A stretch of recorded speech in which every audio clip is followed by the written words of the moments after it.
नमस्कार दोस्तों, आप सभी का एक बार फिर से स्वागत है। दोस्तों, हमारे पिछले जो 2 वीडियोज़ थे वो एपी और जीपी के ऊपर थे, यानी कि समांतर श्रेणी और गुणोत्तर श्रेणी के ऊपर थे। उस आज हम करने वाले हैं दोस्तों हार्मोनिक प्रोग्रेशन यानी कि हरात्मक श्रेणी। हरात्मक श्रेणी की जो परिभाषा है कि हम किसी सीरीज़ को हरात्मक श्रेणी में कब कहेंगे, तो उसके लिए हमें ये देखना होगा कि क्या उनका व्युत्क्रम दी गई जो सीरीज़ है, उसके सभी पदों का इनवर्स निकाल करके हम ये चेक करेंगे क्या वो एपी है। अगर वो एपी बन जाती है, तो उसको हम हरात्मक श्रेणी में कह सकते हैं। उदाहरण लेके देखते हैं, बात क्लियर हो जाएगी। जैसे 1/2, 1/4, 1/6, 1/8, 1/10। अगर आपसे कोई पूछे कि क्या ये एचपी है, क्या ये हरात्मक श्रेणी में है या फिर नहीं है, अगर इसका पता करना है हमें, तो हमें क्या करना होगा, इसका व्युत्क्रम निकालेंगे। इन सभी का जितनी भी टर्म्स इसके अंदर दी गई हैं, उन सभी का हम क्या करेंगे, व्युत्क्रम यानी कि इनवर्स निकालेंगे। व्युत्क्रम निकालने का मतलब ये होता है कि हम दिए गए पदों का अंश को हर और हर को अंश बना दे। मतलब दो नीचे आ जाए, दो ऊपर चला जाए, एक नीचे आ जाए, मतलब 2/1। तो नीचे एक लिखने की जरूरत नहीं है। ऐसे ही 4 ऊपर गया, एक नीचे लिखने की जरूरत नहीं है। 6 ऊपर चला गया, एक लिखने की जरूरत नहीं है। 8 और ऐसे ही 10। अब हमें ये जो सीरीज मिली है, हमें सिर्फ ये पता करना है कि क्या ये एपी है, क्या ये एपी है। तो एपी के लिए क्या कंडीशन थी दोस्तों, एपी के लिए कंडीशन थी हमारी कि क्या इनके बीच का, सभी पदों के बीच का सारव अंतर यानी कि डी क्या सेम है। और हां, मैं कह सकता हूं कि डी सेम है, सारव अंतर सेम है। डी कैसे निकालते थे, दूसरे पद में से पहला पद घटाते थे, यानी कि 4 में से 2 घटा के देखेंगे 2 आएगा, या फिर इसको दूसरा पद माने 6 में से 4 घटाएंगे तो भी 2 आएगा, या फिर 8 को दूसरा माने तो 6 घटाएंगे तो भी 2 आएगा। सभी में सारो अंतर 2। इसका मतलब ये हुआ 2 4 6 8 10 क्या है, एक एपी है। और ये सीरीज हमने कहां से प्राप्त करी, इससे, इसके सभी पदों का व्युत्क्रम करने से प्राप्त करी। इसका मतलब हम ये कह सकते हैं कि ये एक एचपी है, यानी कि हरात्मक श्रेणी में ये है।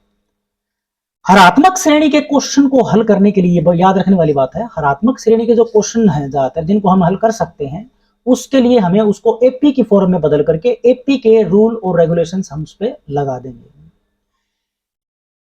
दूसरा पॉइंट याद रखने वाला ये है कि किसी भी एचपी का अभी तक हमारे पास ऐसा कोई भी विकल्प या ऐसा कोई फॉर्मूला या ऐसा कोई भी तरीका हमारे पास नहीं है कि हम उनके पदों का योगफल ज्ञात कर सकें। हाँ, 5 पद दे रखे, 6 पद दे रखे हैं, उनको हम प्रैक्टिकली या अपने हाथ से कैलकुलेट करके जोड़ के देख सकते हैं, वो जोड़ हमारे पास आ सकता है। लेकिन ऐसा कोई फॉर्मूला या ऐसा कोई रूप हमारे पास नहीं है, ऐसी कोई फॉर्म नहीं है जिससे कि हम उनका जोड़ ज्ञात कर सकें। तो दोस्तों, हम कुछ क्वेश्चंस करने से पहले हमने जो पीछे एपी का और जीपी का मीन के बारे में डिस्कस किया था, यानी कि माध्य के बारे में डिस्कस किया था। तो अगर अर्थमेटिक मीन की बात करें एएम, और फिर इसके बाद हमने दूसरे वाले टॉपिक में हमने जीएम के बारे में बताया था। आज क्योंकि हरात्मक माध्य है तो इसका एचएम बनेगा, एचएम ये बनेगा अर्थमेटिक मीन। अगर 3 पद दिए गए हों ए एक्स और बी, मान लिया हमने, अज्यूमशंस है हमारा ये ए एक्स और बी, तो अगर ये एपी में है, तो एक्स निकालने के लिए, यानी कि एक्स को हम क्या कहेंगे, इन तीनों पदों का अर्थमेटिक मीन कहेंगे। और ये निकालने का क्या फॉर्मूला था, a प्लस बी बाई 2, ये था इसका फॉर्मूला। दोनों यानी कि प्रथम और अंतिम को जोड़ के 2 से भाग, ये हमारा एम निकालने का था। और अगर जीएम निकालने की बारी आती थी तो जीएम कब निकलेगा, अगर ये तीनों पद जो है वो किसमें हो, जीपी में हो, तो एक्स कैसे निकलेगा, वर्गमूल ए बी, यानी कि फर्स्ट एंड सेकंड का स्क्वायर रूट मल्टीप्लाई का, दोनों के गुणा का स्क्वायर रूट अगर हम कर देंगे तो हमारा जो है वो जीएम आ जाएगा। आज हमारी बारी आती है एचएम की, यानी कि हार्मोनिक मीन। इसका निकालने के लिए इसका जो फार्मूला है वो क्या है, 2ab upon a plus B, ये x निकालने का। अगर ये सीरीज क्या है, किसमें है, एचपी में है, तो अगर ये सीरीज एचपी में है तो x, ये तीनों में x का मान है, यानी कि ये अर्थमेटिक मीन के लिए x है, ये मध्य पद निकाला। अगर ये एपी में दे रखा है तो जीपी में अगर दे रखा है तो एक्स निकालने के लिए यानी कि जीएम निकलेगा, वो वर्गमूल ए भी आएगा। और अगर ये एचपी में है, तीनों पद ये अगर एचपी में है तो एक्स किसके बराबर आएगा, 2ab upon a plus B. अब अगर मैं इनका एम हटा दूं तो ये हम ये कह सकते हैं कि ये ए की वैल्यू, ये जी की वैल्यू, ये एच की वैल्यू, ये फॉर्मूले में थोड़ा याद रहेगा इसलिए हमने एम हटा दिया। अदरवाइज आप एम को साथ में भी रख सकते हो, इससे कोई फर्क नहीं पड़ेगा। तो एक फॉर्मूला याद रखने वाला ये है इसके अंदर कि अर्थमेटिक मीन और हार्मोनिक मीन का जो प्रोडक्ट है यानी कि उनकी जो गुना है वो किसके बराबर होती है, ज्योमेट्रिक मीन के स्क्वायर के बराबर होती है। ये बात याद रखने वाली है कि अगर ए अर्थमेटिक मीन और हार्मोनिक मीन का जो मल्टीप्लिकेशन है वो ज्योमेट्रिक मीन के स्क्वायर के बराबर होता है। ये बात जो है याद रखने वाली है। एक फॉर्मूला आपको ये याद रखना है। इसके अलावा आप जो है कैलकुलेशन के ऊपर जाएंगे तो हमारी प्रैक्टिस हो जाएगी, हम आसानी से जो है क्वेश्चन को हल कर सकते हैं। तो पहले हम वही क्वेश्चंस पिछले टॉपिक्स की तरह आज भी हम वही क्वेश्चंस लेकर के आए हैं जिनसे आप जो पेपर में पहले आ चुके हैं या फिर जो है इंपोर्टेंस में आते हैं। तो फर्स्ट क्वेश्चन दोस्तों आज हम एचपी का लेते हैं। तो फर्स्ट क्वेश्चन पे जाते हैं और उसके बारे में देखते हैं उसमें क्या पूछा है और उसको कैसे कैलकुलेट करना है।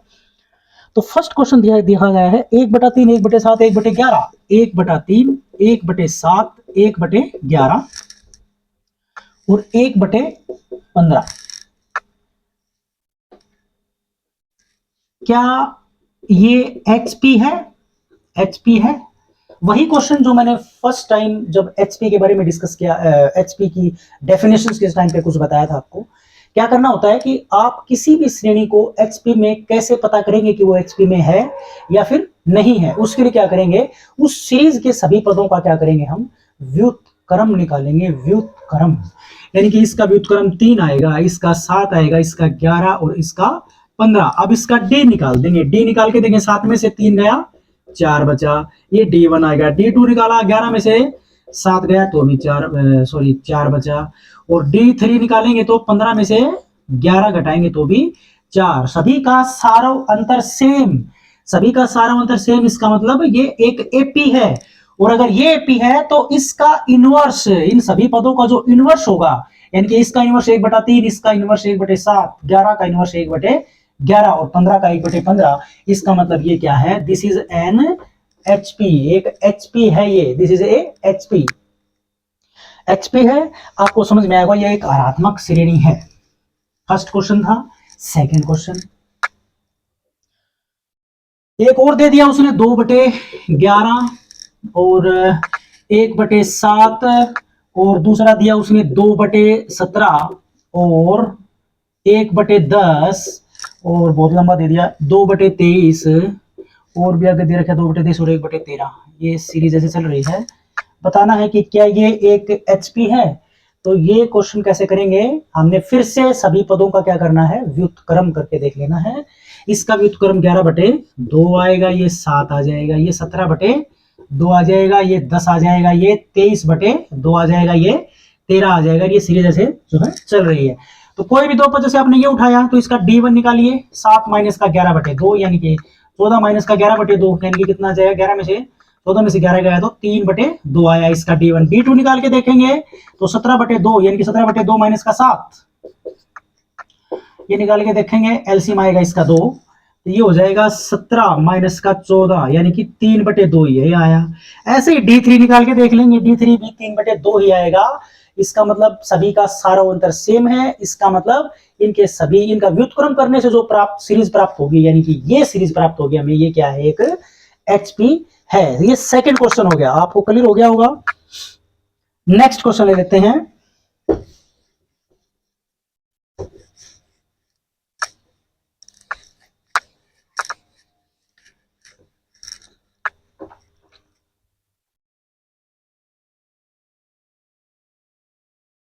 सिद्ध करना है कि तीन राशियां, सिद्ध करें, क्वेश्चन है सिद्ध करें कि तीन राशियां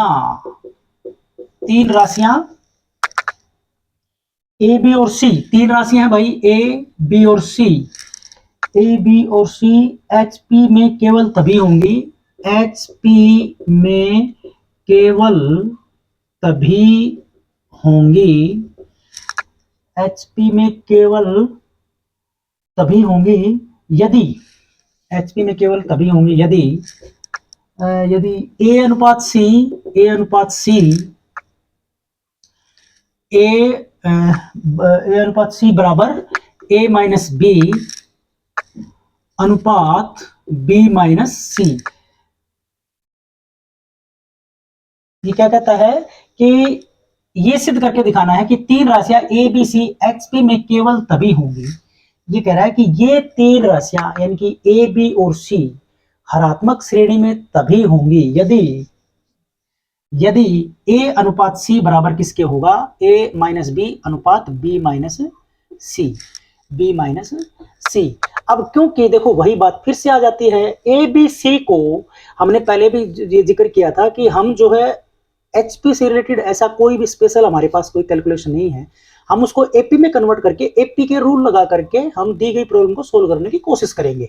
तो यहां पर ये बोला कि ये HP में तभी होंगे जब ये होगा, तो क्यों ना हम इसको पहले HP में मान लेते हैं। तो अगर ये HP में है तो इसका मतलब 1/A 1/B यानी कि इनका इनवर्स, इनका व्युत्क्रम, जो व्युत्क्रम करने से जो सीरीज प्राप्त होगी ये क्या बनेगी, एक ये AP में होगी।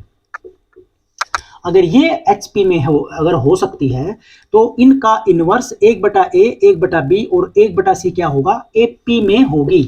और अगर AP में होगी, अगर ये सीरीज एक AP है तो सारावंतर निकालिए, सारावंतर यानी कि D निकालेंगे हम इसमें इन दो पदों के लिए, इसको दूसरा पद मानेंगे तो 1/B माइनस का 1/A आएगा, या फिर D हमारा किसके बराबर आएगा, दूसरा पद इसको मानेंगे 1/C को, इसमें से पहला यानी कि इसे जस्ट पहले वाला पद घटाएंगे तो ये आएगा। तो क्योंकि ये एक AP है इसका मतलब दोनों के लिए सारो अंतर आएगा बराबर, यानी कि D बराबर आएगा दोनों का, यानी कि ये D और ये D दोनों क्या होंगे, बराबर होंगे। तो मैं इनको क्या लिख सकता हूं, देखो मैं यहां करता हूं इसको, यानी कि 1/B माइनस 1/A ये वाला बराबर किसके होगा, इसके होगा, बराबर 1/C माइनस 1/B होगा।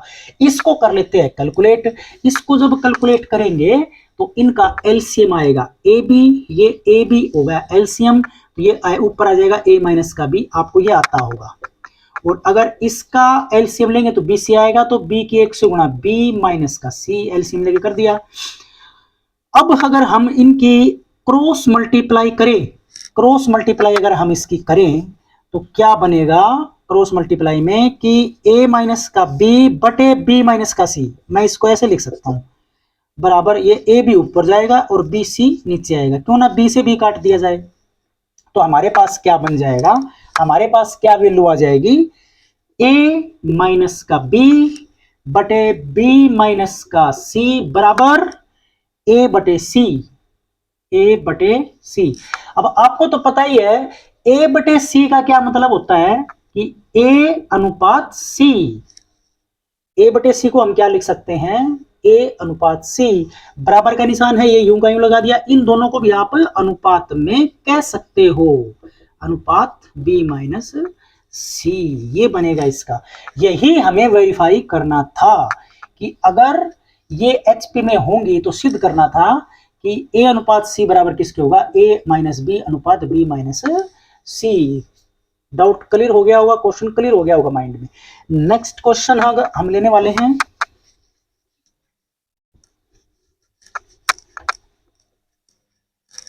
नेक्स्ट क्वेश्चन है हमारा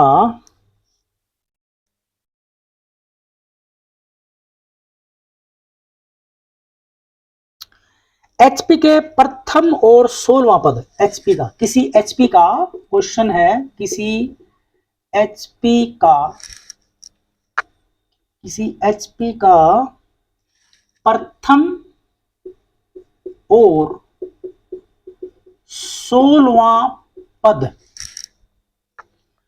क्रमशः, क्रमशः का मतलब समझ गए होंगे आप, प्रथम पद तो है इसका 2/3, 2/3 और 2 होंगे, और 2 होंगे, दो होंगे एपी का एनवां पद, एपी का एनवां पद,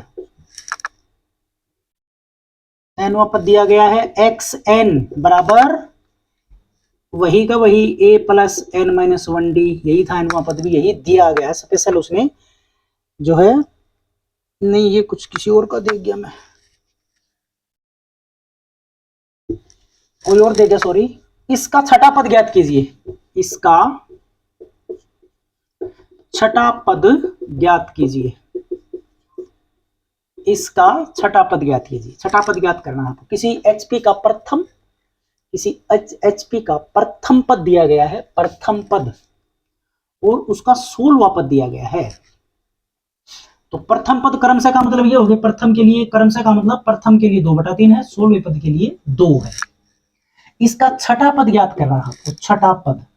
तो छठा पद ज्ञात करने के लिए वही का वही हमारा कि ये अगर इसका प्रथम पद 2/3 है तो एपी का, अगर ये एचपी है तो एपी का प्रथम पद क्या होगा, एपी का प्रथम पद क्या होगा, ये एचपी का प्रथम पद है तो एपी का प्रथम पद इसका होगा इनवर्स, यानी कि 3/2, और इसका एपी का 16वां पद क्या होगा, 16वां पद उसका उल्टा यानी कि 1/2 होगा, क्योंकि वो 2 दे रखा है। अगर हम इसका एनवां पद ए एन माने तो a plus n minus one d, ये सभी को इस बारे में पता है। अब क्योंकि एपी का प्रथम पद तो क्या है, ए का मान है, ये मतलब ए का मान हमारे पास 3/2 है। डी का मान अगर हमें इसकी हेल्प से निकालना हो, डी का मान, तो डी का मान किसके कैसे निकलेगा, ये ए एन, ए घट जाएगी इसमें से, ये ए घटेगा, और n माइनस वन क्योंकि d के मल्टीप्लाई में था तो d की वैल्यू निकाल रहे हैं तो n माइनस वन जो है नीचे आ जाएगा। अगर हमारे पास a nवां पद a और n माइनस एक यानी कि n की वैल्यू हो तो हम d का मान निकाल सकते हैं। तो क्यों ना हम, क्योंकि हमारे पास 16वां पद दे रखा है, इसमें 16वां पद क्या है 1/2, तो क्यों ना हम 16वें पद के लिए d निकालें। तो n का मान ए एन यानी कि a16 दिया गया है हमारे पास, ये 1/2, 1/2 पुट हो जाएगा, माइनस का a क्या है प्रथम पद, प्रथम पद क्या हमारे पास 3/2, तो यहां पर 3/2 पुट आउट हो गया। n का मान क्योंकि 16वें पद के लिए निकाल रहे हैं तो n का मान 16 हो जाएगा, तो ये हो जाएगा 16 माइनस का 1। कैलकुलेट कर लेंगे इसको, 1/2 माइनस का 3/2 करेंगे तो ये कितना हो जाएगा, 2 माइनस का 3/2, 2 माइनस 1/2 माइनस का 3/2 यानी कि कितना हो जाएगा, 2 1 कम 2 माइनस का 3 यानी कि माइनस का 1/2, और नीचे क्या आ जाएगा ये 15। तो ये हमारा आ जाएगा डी, और इसको सोल्व करेंगे तो 2 इसके गुणा में आ जाएगा ये 2, तो माइनस का 1/30 आ जाएगा हमारा डी का मान। डी का मान कितना आ गया हमारे पास 1/30। हमने क्या निकालना था, उसका छठा पद निकालना था, तो क्यों ना हम एपी का छठा पद निकालें, तो क्यों ना हम किसका पद निकालें, एपी का छठा पद निकाल लें हम, किसी एपी का छठा पद, यानी कि T6 निकालेंगे तो आएगा a प्लस 5d। अब a का मान और d का मान हमारे पास पहले से ही है, तो यहां पर a का मान जो है वो कितना था, a का मान था हमारा 3/2, ये 3/2, और 5 गुणा में d का मान कितना था माइनस का 1/30, तो 5 6 30, तो 3/2 प्लस ये माइनस का था तो क्योंकि ये माइनस का 1/6 हो जाएगा, इसको हल कर लेंगे 6 एलसीएम हो जाएगा, तो 2 तिया 6 3 तिया 9 माइनस में 6 से 6 कट गया, 2 6 से 6 कट गया, ये 1 आ जाएगा यहाँ पर, यानी कि 8/6, 2 चौके 8, 2 तिया 6, 4/3 आया, ये क्या आया है हमारा छठा पद, ये क्या है छठा पद हमारा 4/3 आया, ये किसी एपी का छठा पद आया है। अब जीपी का निकालेंगे तो इसका इनवर्स कर देंगे तो 3/4, तो इस एचपी का जो छठा पद होगा वो क्या होगा, 3 ऊपर चला जाएगा 4 नीचे आ जाएगा, तो 3/4 इस एपी का छठा पद हो जाएगा। बात क्लियर हो गई होगी आपको। नेक्स्ट क्वेश्चन अगर हम करेंगे,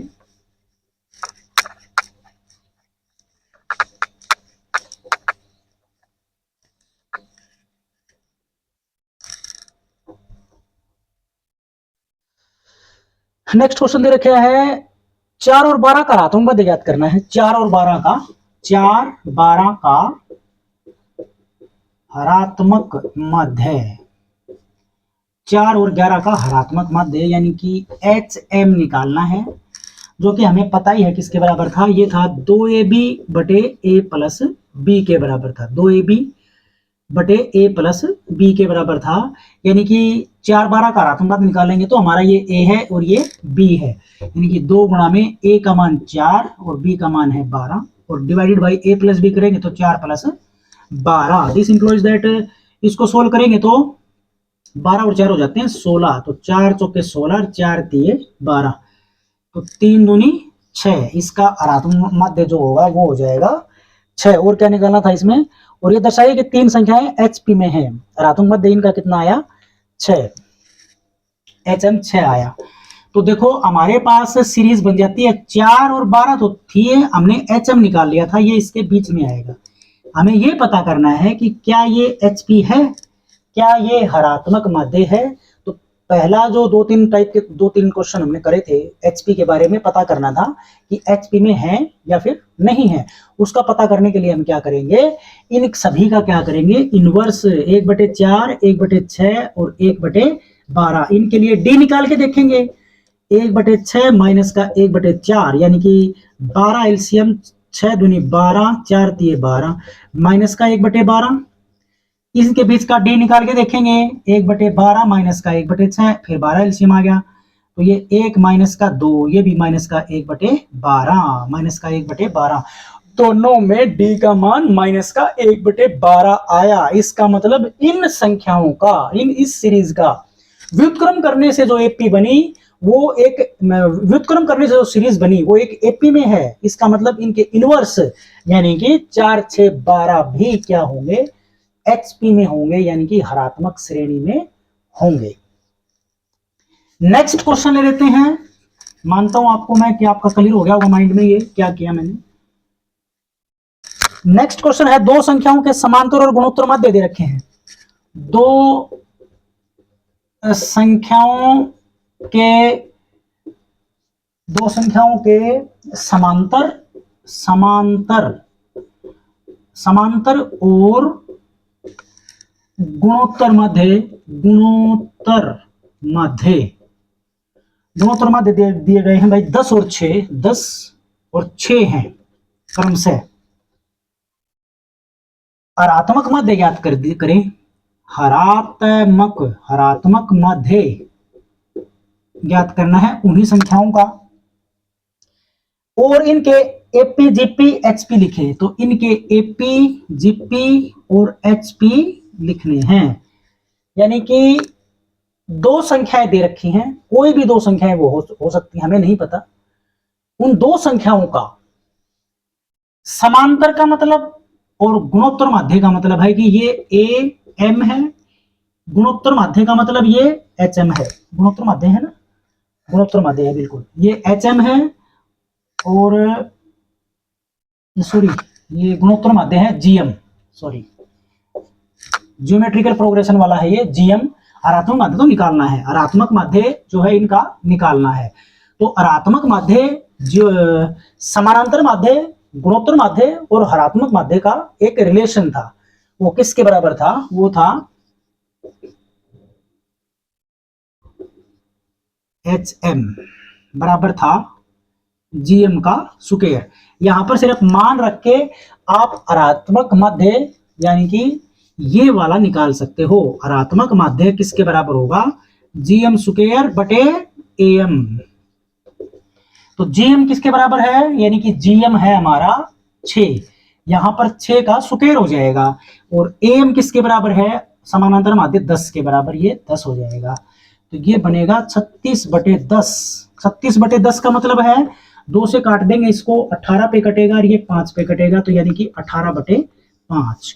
तो हमारा एच एम यानी कि हरात्मक माध्य, यानी कि मैं इसको अकेले एच से भी लिख सकता हूं, 18/5 हो जाएगा। हरात्मक माध्य किसके बराबर हो जाएगा, 5 के। अब इसके अंदर निकालना क्या था, इसके एपी जीपी और एचपी तीनों के लिखने हैं। एपी जीपी और एचपी यानी कि सीरीज बनानी है इनकी, कि इनकी सीरीज क्या होगी। हमारे पास मध्य मध्य पद तो आगे, हमारे पास जो है मध्य पद आगे, मतलब जो सीरीज है उन सभी सीरीज का जो मध्य पद है वो आ गया। हमारे पास प्रथम और अंतिम पद हमारे पास नहीं आया।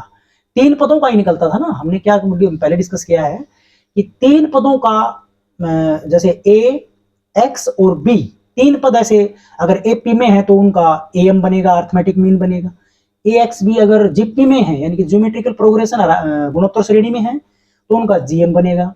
और अगर ए एक्स बी एचपी में है, अरात्मक श्रेणी में है, तो उनका एच एम बनेगा। तो हमने एएम, जीएम और एचएम निकाल लिया, मतलब एक्स का मान निकाल लिया। ए एक्स बी में देखो हमें ऐसे लिखते थे उसको, ए एक्स और बी, हमें ये निकालने के लिए ए एम, जी एम और एच एम की जरूरत पड़ी, तो हमारे पास ए और बी नहीं है। तो क्वेश्चन की जो शर्त है उनसे हम ये भी निकाल लेंगे। कैसे निकालेंगे देखिए, ये इसको मिटा देते हैं, इसको भी। क्या दिया गया है, संख्याओं का समांतर माध्य, समांतर माध्य किसके बराबर है, 6, यानी कि ए एम बराबर 6 है। इसको हम क्या लिख सकते हैं, a प्लस बी बाई 2 बराबर 6। और गुणोत्तर माध्य, गुणोत्तर माध्य किसके बराबर है, गुणोत्तर माध्य बराबर है 6 के, सॉरी समांतर माध्य 10 के बराबर था। ये समांतर माध्य 10 के बराबर था, मैं 10 लिख देता हूं, 6 लिख दिया था। और ये 6 जो है ना, ये है गुणोत्तर माध्य, यानी कि वर्गमूल ए बी। गुणोत्तर माध्य किसके बराबर था, वर्गमूल ए बी के बराबर था। इसके बराबर हम 6 लिख सकते हैं। तो इसको सोल्व करेंगे हम, तो a प्लस बी, यानी कि a प्लस बी का मान आ जाएगा, ये 2 गुणा में जाकर के 20 हो जाएगा। इसको मैं इक्वेशन नंबर 1 मान लूं। और इसमें अगर हम ए बी का मान निकालेंगे तो दोनों तरफ क्या करना पड़ेगा, स्क्वायर, ताकि ये स्क्वायर से स्क्वायर रूट कैंसिल हो जाए। तो ए बी का मान क्या हो जाएगा, 6 का वर्ग यानी कि 36। अब एक इक्वेशन तो आप जानते ही होंगे कि a माइनस बी का जो स्क्वायर होगा वो बराबर होता है a प्लस बी का स्क्वायर माइनस का, a प्लस बी का, a माइनस बी का स्क्वायर किसके बराबर होता है, a प्लस बी का स्क्वायर, a माइनस बी का स्क्वायर किसके बराबर होता है, a प्लस बी का स्क्वायर माइनस का 4ab, इसके बराबर हो जाएगा। अब a माइनस बी की वैल्यू किसके, a माइनस बी का जो स्क्वायर है वो किसके बराबर, a प्लस बी का स्क्वायर, a प्लस बी की वैल्यू है 20, यहां पर पुट कर देंगे 20 का स्क्वायर माइनस का 4 गुणा में ab, और ab का मान किसके बराबर है, 36 के। इसको हल करेंगे तो ये 400 आएगा और ये आ जाएगा 36 दूनी 72 दूनी 144, यानी कि 400 में से 144 घटेगा, 400 में से 144 घट जाएगा तो कितना बचेगा, देखो a माइनस का b, इसका स्क्वायर बराबर किसके हो जाएगा, 256 के। तो दोनों तरफ स्क्वायर रूट करने से क्या होगा कि ये स्क्वायर से रूट कैंसिल हो जाएगा, तो a माइनस बी का मान ये 16 आएगा, क्योंकि 256 का जो वर्गमूल होता है वो 16 होता है। इसको इक्वेशन नंबर आप 2 कह सकते हो।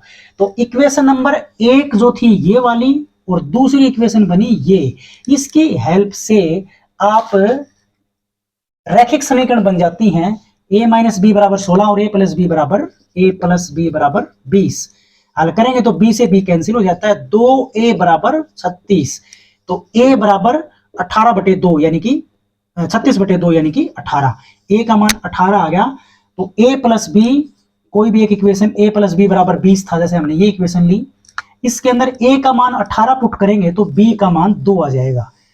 तो वही था हमारा सीरीज का कि अगर ये एपी में है या फिर ये जीपी में है या फिर ये एचपी में है, तो अगर ये x का मान एपी के लिए क्या है, एपी के लिए 10 है, जीपी के लिए 6 है, और एचपी का हमने निकाला था, एचपी का मान कितना आया था, मैंने उसको इरेज कर दिया है, शायद 1/18 कुछ ऐसा कुछ आया था, 6 आया था पता नहीं, तो उसको आप देख लेना। तो यहां पर अगर एपी निकालने के लिए बोल रखा था, जीपी के लिए बोल रखा था, एचपी के लिए बोल रखा था, तो बीच का जो पद होगा x, हमने तीनों का निकाल लिया था। अगर मैं इसको एपी मान के चलूंगा तो a और b के मान यहां पर पुट कर देंगे। a का मान क्या है 18, इनकी 18, और एपी का मान दे रखा था इसका 10, तो 18, 10 और 2 ये बनेगी एपी। जीपी की बात करेंगे तो 18 और जीपी का मान क्या दे रखा था इसमें 6, 18 6 और 2 हो जाएगा। ऐसे ही अगर एचपी का मान निकालेंगे तो बीच में वो 6 की 10, जिसमें एक में 10 आया एक में 6 आया, तो वो बीच में इसके आ जाएगा तीसरा, यानी कि एचपी हमारा जो है उससे कैलकुलेट हो जाएगा। तो दोस्तों ये था हमारा एक एचपी का जो इंपॉर्टेंट क्वेश्चंस थे उनको हमने सोल्व किया। एचपी की डेफिनेशंस क्या है, एपी का इनवर्स होता है एचपी। तो आशा करता हूं आपको वीडियो पसंद आया होगा। अगर वीडियो पसंद आता तो लाइक करें, शेयर करें और चैनल को जरूर सब्सक्राइब करें। So thanks for watching.